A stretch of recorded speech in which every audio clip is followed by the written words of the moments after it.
servers, thereby eliminating the complete virtual need of virtualization layer. So that basically translates directly to your cost savings.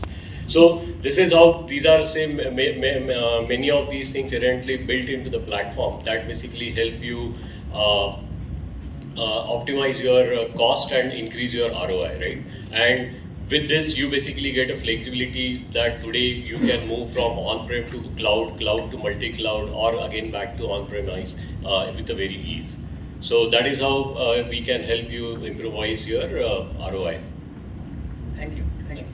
So to follow up, Mandar, I would like to ask, all these platforms, they are industry agnostic, right?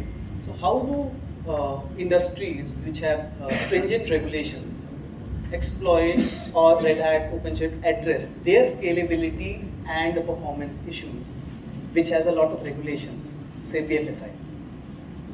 Great question. I think, and just to follow up what Chintamani said, because all these, so what Red Hat builds is the open hybrid cloud platform. So it works equally well on any of the on-premise or on cloud. To specifically talk about this question that you mentioned, Karnik, is because OpenShift, which is our open hybrid cloud platform, has built-in scalability capabilities. Okay, to address so wherein the banks, specifically if we talk about BFSI segment or the banks, can take advantage, can dynamically adapt to the changing workloads and scale on demand. Okay, to address the specific say challenges or performance issues. Now these scalabilities could be adopted in different ways based on the workloads, okay, wherever it could be. So you can schedule these scalabilities, okay. Likewise, suppose if you need in the morning from 9 to 10, you need higher scalable workloads, you can scale, you can schedule that. You can schedule these based on the thresholds.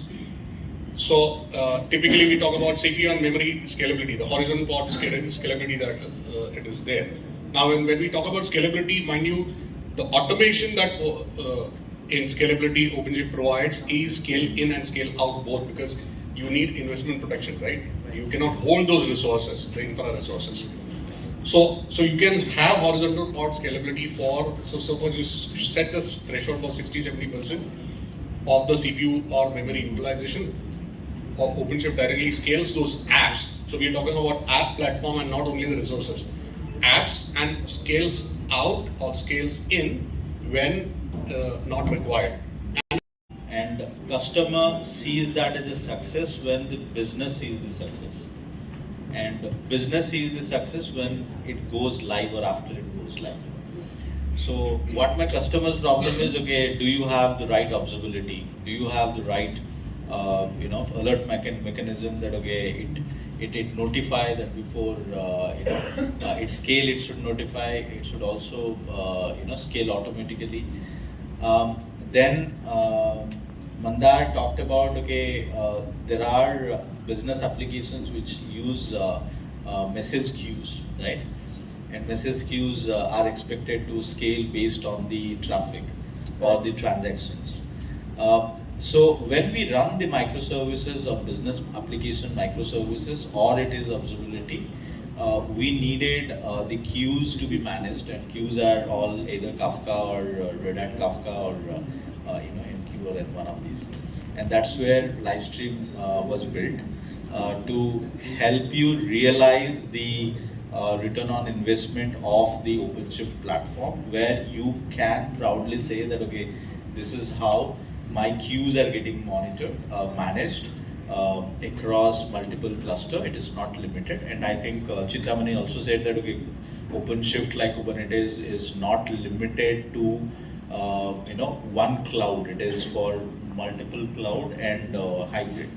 So I could not think of a platform which can work only in one cloud or one Kubernetes. So we had to build Livestream IQ in such a way that it can take care of any number of Kafkas or any number of MQs running anywhere in any cluster. So that's one way.